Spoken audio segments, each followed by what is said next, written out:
Looking for financial insights you can trust? How do you protect yourself as an investor? What's the strategy? I think it's really simple. I think you just want to be diversified in your portfolio. The Payne family brings real-world experience to every conversation. Well, I think that's the problem right now is, right, a lot of people that are close to retirement, they're taking so much risks. And if we do get a big sell-off, it could derail their retirement. Listen to the Pain Points of Wealth on the Red Apple Podcast Network. Excuse me! Taxi! This is the 77 WABC minicast. Thursday night. With us today is Congresswoman Claudia Tenney, one of the smartest ladies in Congress and a good friend. Congresswoman Tenney, so many messes around town. What are you upset about the most today? Well, I'm very happy to be a New Yorker, but hopefully I'm more upset about the fact that we have people like Kathy Hochul trying to go down the same road as Governor Walz and Mayor Fry.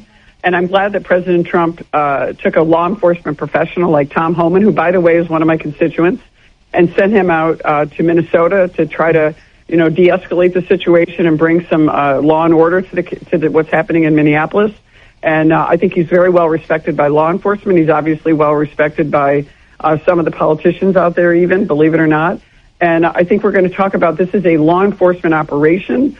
This is not an appropriate place for what's happening with these AstroTurf type of organizations coming in and disrupting and interfering with police. And so I'm really grateful that Tom Homan, who actually hails from my district, New York 24 in upstate New York, is the voice of reason with many years of experience. And by the way, awarded with a special presidential rank award, one of the highest award you can give to a federal employee, for his great work under President Obama, for his work on the border, for his work on protecting and keeping our citizens safe. And I'm glad that President Trump has followed in Obama's footsteps by deploying Tom Homan out to Minnesota. Well, I think the president did the right thing because it needed some moderation. And Tom Homan is one of the most common sense guys I know.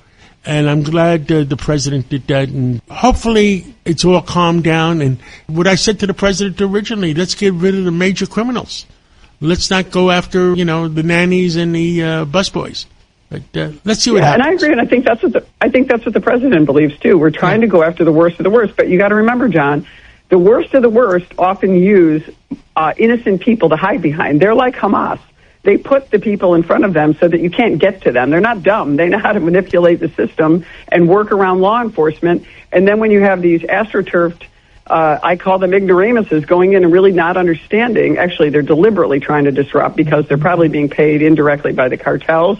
We'll find that out. We're doing investigations in Congress on that. But wouldn't be surprised if that's what happens.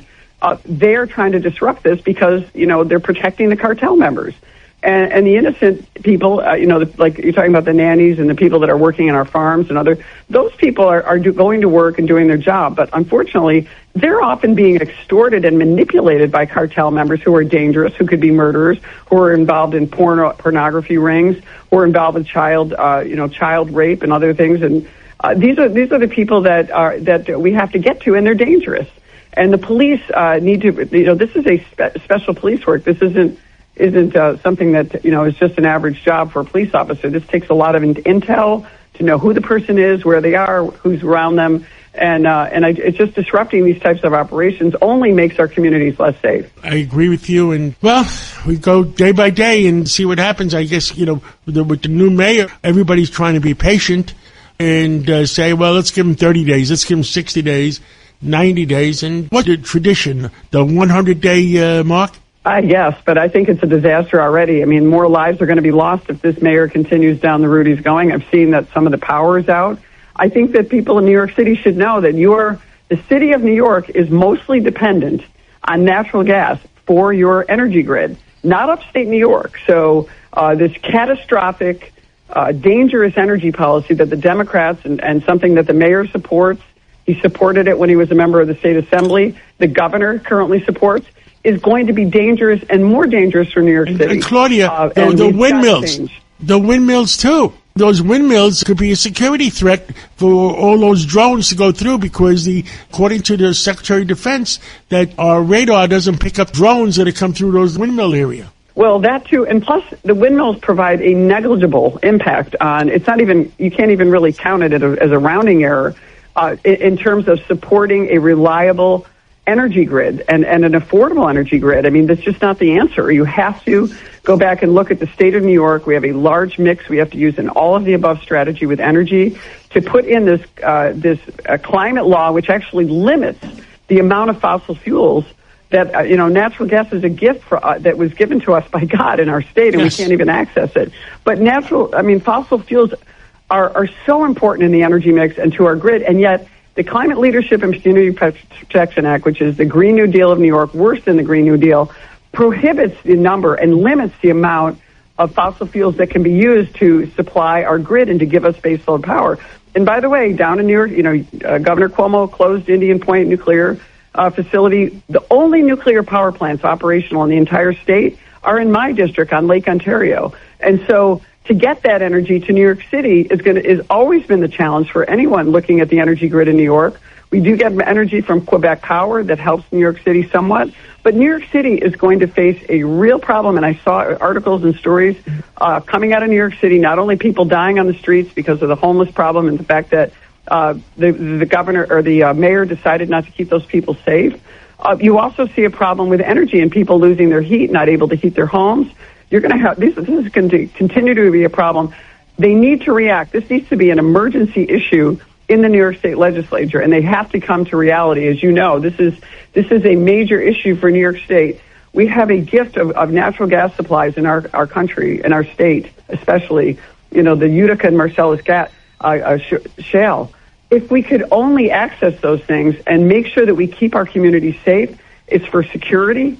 It also gives us a chance at prosperity. We can bring jobs back. We have declining population. All these things cannot happen without a reliable, safe, and robust energy resources, and it's going to be fossil fuels that are going to lead the way, especially a clean-burning fuel like natural gas. Claudia Tenney, thank you so much, Congresswoman. Thank you for all your input. And I agree with you 110%. And we have to bring down the cost of energy. And right now, the way they're going, the cost of energy is going to go up instead of going down. Yeah, I agree. We got to do something about it. Let's hope some of the legislators in Albany are listening. Every week, the Payne family cuts straight to the real financial story. The one question, Bob, everyone's asking is, are we in an artificial intelligence bubble? You've been through boom and bust. What do you think? No hype, no myths. Just what actually matters to your money. It does feel very similar to what we experienced in the 90s. Where are we, though? Are we in 1995, 1997, 1999? Listen to the Pain Points of Wealth on the Red Apple Podcast Network.